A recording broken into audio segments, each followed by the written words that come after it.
À l'écoute de Radio Mali, il est 13 heures. Dans un instant, votre journal de la mi-journée.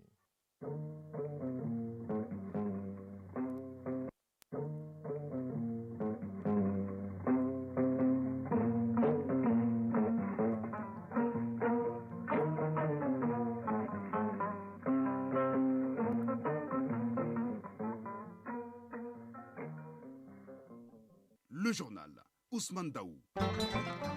Mesdames et messieurs, bonjour. À la une de ce 13 heures, pour soutenir, épauler, assister la population de Mopti après l'attaque terroriste déjouée par les forces de défense et de sécurité, le président de la transition, le colonel Assimi Goïta, a dépêché une forte délégation dans la Venise malienne pour être encore plus proche des victimes. L'État et encore l'État. Et oui, beaucoup d'entre nous attendent tout de l'État. A contrario, ils sont quelques-uns à ne rien attendre de l'État. Doit-on tout attendre de l'État? Bemba Sibi nous en dira un peu plus.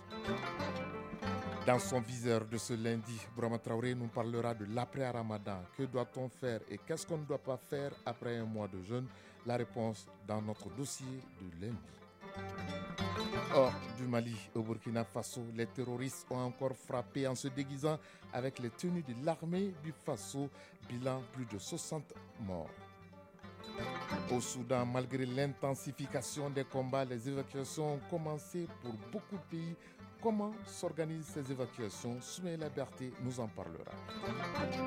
En sport avec Isaac Tchenou, on parlera du Challenge Trophy IAF Handball Bamako 2023. La Guinée-Conakry a tout raflé en cadet et en junior.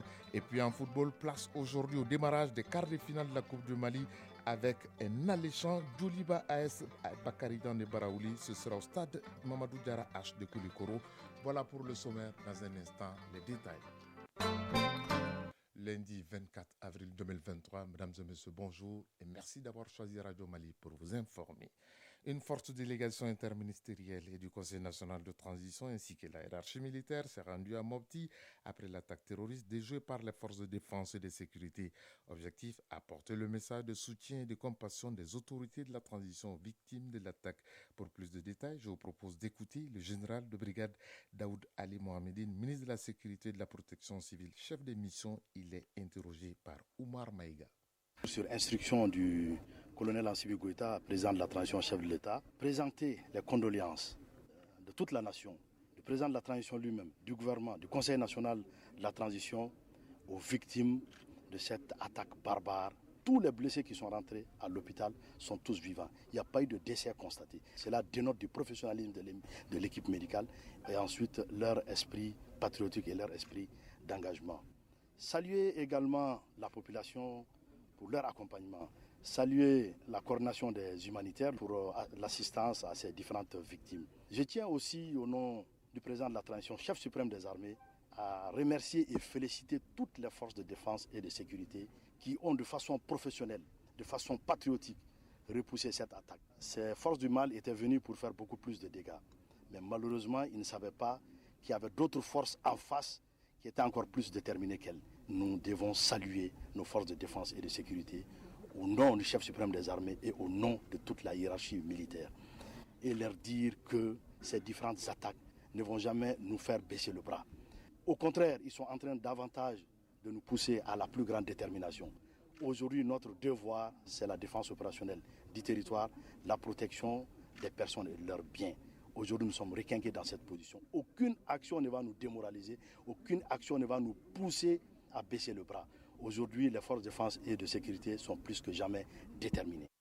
À l'instant, le général de brigade Daoud Ali Mohamedine, ministre de la Sécurité et de la Protection civile, qui était le chef de mission de la forte délégation dépêchée par le président de la transition à Mopti après l'attaque terroriste déjouée par les forces de défense et de sécurité. Je le disais dans le titre, l'État doit-il tout faire? C'est la question à laquelle notre reporter Bemba Sibi a tenté de trouver des réponses. Dans son enquête, il ressort que les différents intervenants et que chaque citoyen, à quelque niveau que ce soit, doit jouer sa partition dans la construction de l'État et la protection des biens. Pourtant, cela semble être ignoré par bon nombre de citoyens ou tout simplement relégué au second plan. Or, l'assainissement, la création de richesses, l'emploi, la sécurité sont autant de secteurs où les citoyens peuvent appuyer l'État d'une manière ou d'une autre. Le dossier est signé Bembassi. L'État a des devoirs vis-à-vis de la population comme assurer la couverture sanitaire ou encore rendre accessible l'école pour tous. Les populations aussi peuvent aider l'État dans certaines de ses tâches régaliennes comme créer un GIE de collecte des ordures, protéger les biens publics ou entreprendre ce qui crée de l'emploi, de la richesse, bref, des ressources pour l'État. Au Mali, ce schéma dans les relations État-population semble être ignoré. Dans presque tous les secteurs, les regards restent tournés vers l'État. La filière bétail-viande, par exemple, qui a été durement éprouvée par la crise, les acteurs ont pris le devant pour avoir une zone de pâturage sûre.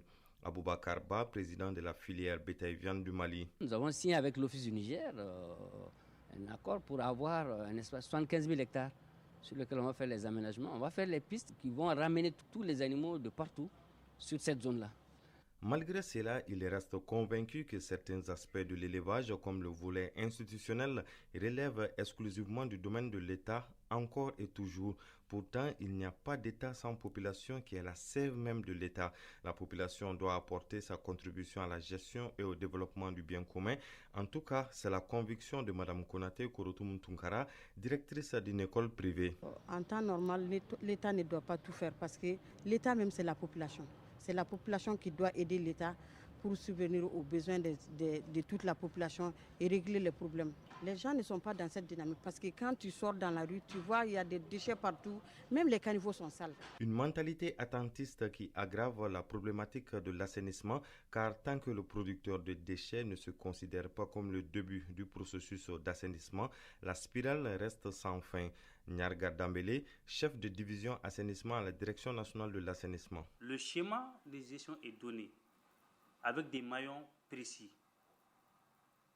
Et le premier maillon qui constitue les conditionnements, c'est-à-dire les ménages doivent balayer, mettre les ordures dans les poubelles, et c'est ça qu'on appelle conditionnement. Donc, les ménages doivent faire ça.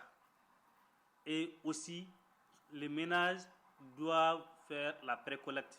L'État intervient à partir des dépôts de transit pour la collecte et le traitement des déchets. L'État doit faire ci, l'État doit faire ça, c'est la phrase dominante quand on aborde également la question du chômage des jeunes. Nabil Issa Berté, enseignant. Parce que c'est quelque chose qui a été ancré dans notre tête. Nous pensons que nous étudions pour servir dans les bureaux. Étant donné que ça, c'est faux. Le Mali est un vaste pays. Nous avons une belle ressource. Pourquoi ne pas les exploiter? Chaque jeune, après tes études, crée ton propre entreprise. C'est l'entrepreneur également qui peut développer un pays. Et c'est le chemin que Mohamed Sissoko, Soumaoro Aïcha Kone et Djeri Keita ont pris en créant leur entreprise. Si les deux premiers emploient une dizaine de personnes, le troisième emploie plus de 30 personnes. Soumaoro Aïcha Kone, promotrice d'entreprise. Je me suis dit, vraiment, pourquoi je ne vais pas me consacrer vraiment sur mon domaine d'activité, vu qu'il n'y a pas d'emploi ni rien. Donc, c'était une passion aussi. C'est dans ce cadre-là que j'ai commencé la transformation agroalimentaire.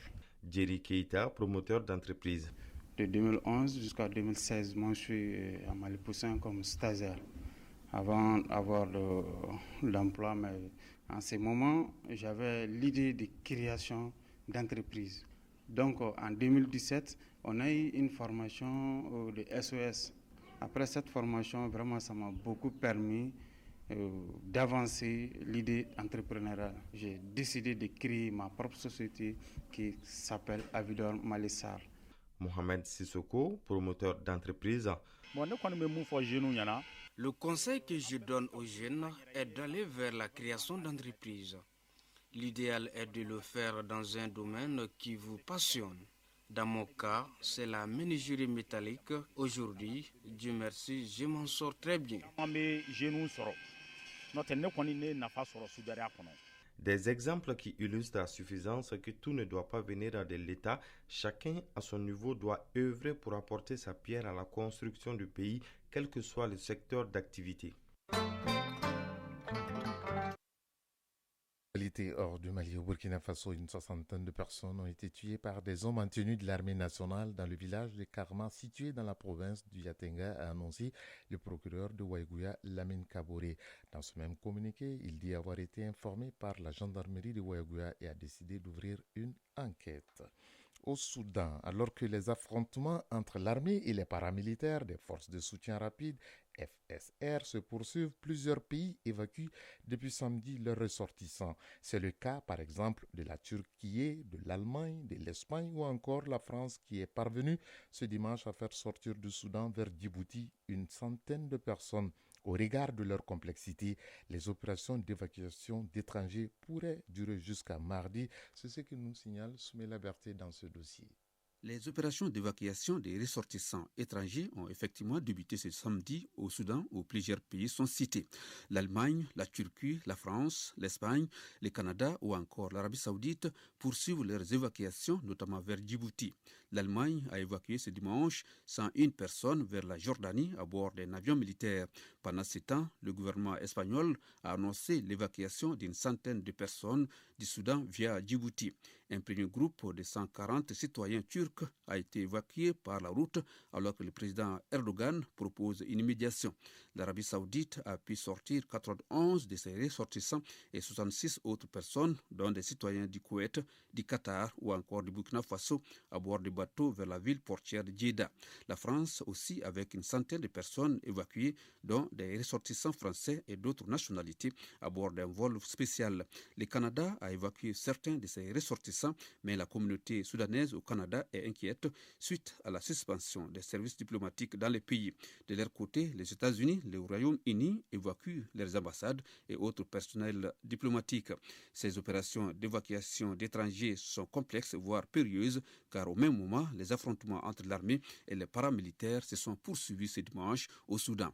Des témoins rapportent des échanges de tirs et des explosions à Khartoum et sa banlieue, tandis que des avions de combat continuent de survoler la capitale et le bilan continue d'évoluer malheureusement. Selon l'Organisation mondiale de la santé, il y a de 420 morts et 3700 blessés depuis le début des combats. Au Kenya, 26 nouveaux corps ont été exhumés hier dans l'est du pays, portant à plus de 50 le nombre de dépouilles découvertes depuis plus d'une semaine dans l'enquête sur la mort des fidèles d'une secte dont le chef aurait dit de jeûner pour rencontrer Jésus et atteindre le paradis. Le bilan humain risque encore de s'alourdir dans les prochaines heures puisque les enquêteurs ont plus de 300 hectares de terrain à fouiller dans la forêt de Shaka-Ola. Sergei Lavrov, le ministre russe des Affaires étrangères, va s'exprimer ce lundi à New York au siège des Nations Unies devant le Conseil de sécurité. Conseil de sécurité qu'il a reçu assure la présidence. Il doit aussi rencontrer le secrétaire général de l'organisation, Antonio Guterres. Pour ce déplacement, les journalistes russes devant l'accompagner à New York n'ont pas obtenu de visa des États-Unis. Face à ce refus, Sergei Lavrov s'est exprimé en déclarant, je cite, « Nous n'oublierons pas, nous ne pardonnerons pas. Les États-Unis ont démontré ce que valait leur déclaration sur la liberté d'expression. » Fin de citation. Le président sud-coréen Yoon Suk-yeol est en visite aux États-Unis. Cette visite est la première d'un chef d'État sud-coréen aux États-Unis depuis 2011 et marque le 70e anniversaire de l'alliance entre les deux pays. Aux États-Unis, Yoon Suk-yeol tiendra un sommet et une conférence de presse conjointe avec son homologue américain Joe Biden le 26 avril, suivi d'un discours devant le Congrès le 27 avril. 2240 milliards de dollars ont été dépensés dans le secteur militaire en 2022 dans le monde, révèle le dernier rapport de l'Institut international de recherche sur la paix de Stockholm, SPRI. Publié ce lundi, une hausse record par rapport à l'année dernière. C'est en Europe que l'augmentation a été la plus forte. Les dépenses y ont bondi de 13%, du jamais vu depuis la fin de la guerre froide. En haut du classement, les États-Unis, la Chine, l'Inde et l'Arabie Saoudite. Le même rapport indique que les budgets des armées ont globalement augmenté un peu partout à travers le monde, sauf sur le continent africain qui a dépensé 39,4 milliards de dollars, soit 5,3% du moins qu'en 2021. C'est aussi la première fois que les dépenses africaines baissent depuis 4 ans. La deuxième édition du sommet de la mer du Nord se tient à Ostende au Danemark. Les chefs d'État, de gouvernement et les ministres de l'énergie de 9 pays européens, Allemagne, Belgique, Danemark, France, Irlande, Luxembourg, Norvège, Pays-Bas et Royaume-Uni se retrouvent sur la côte belge pour s'engager à coopérer davantage afin d'accélérer le déploiement des énergies renouvelables au large, non seulement en mer du Nord mais aussi en Atlantique, mer d'Irlande et Baltique. 13h14, retour au pays pour parler de notre dossier de tous les lundis. La communauté musulmane du Mali a célébré vendredi la fête du Ramadan marquant la fin de près d'un mois de jeûne. Les bonnes œuvres et les prières accomplies au cours du mois sacré doivent continuer selon une recommandation islamique. Mais le retour aux anciennes habitudes est perçu par les spécialistes comme l'échec des leçons apprises pendant ce mois béni. Le grand format de ce lundi s'intéresse donc à l'après-Ramadan et il est signé Brahma Traoré.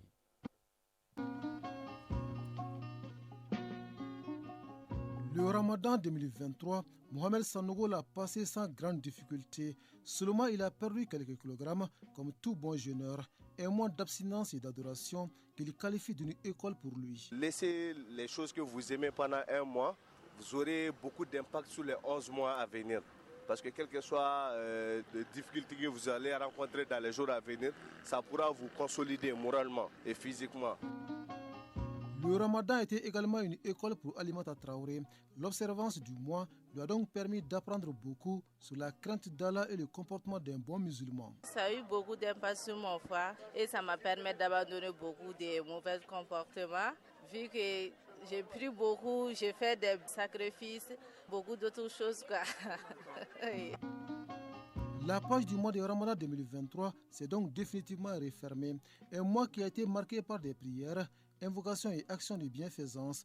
Pour Alimata Traoré et Mohamed Sanogo, la marche arrière est désormais interdite. Non, je ne vais pas revenir sur ça. Je prie le bon Dieu pour que les fois que j'ai eu pendant le Ramadan, que ça soit une continuité.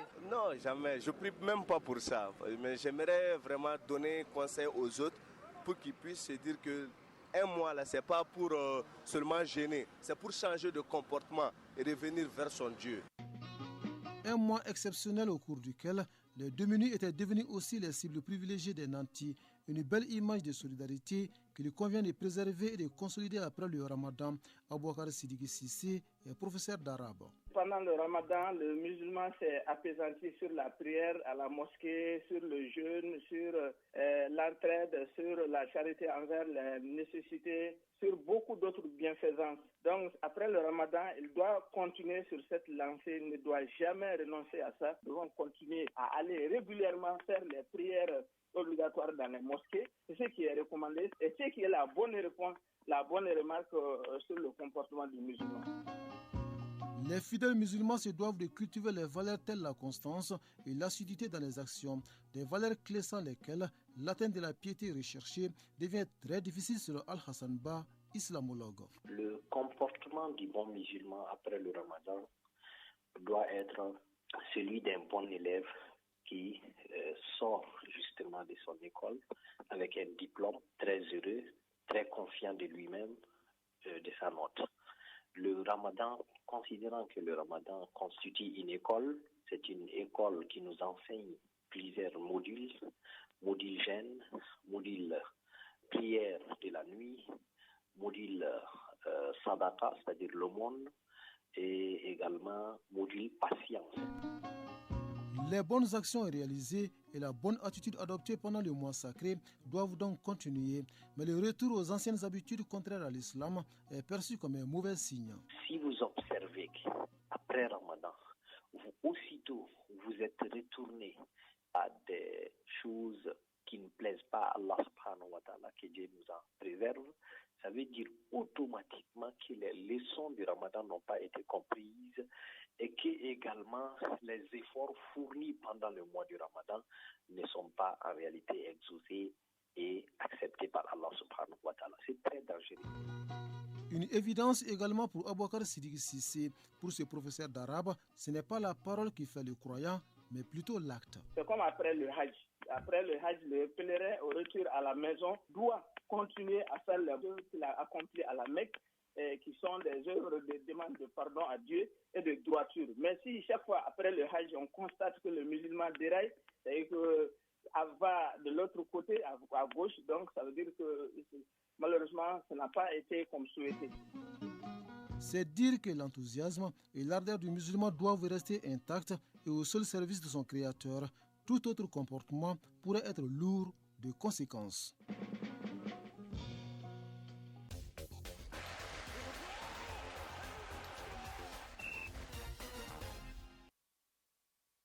La page sportive de ce 13h, on va parler football avec les quarts de finale. La Coupe du Mali qui démarre cet après-midi avec à l'affiche Djoliba AS Bakarijan de Baraoudi.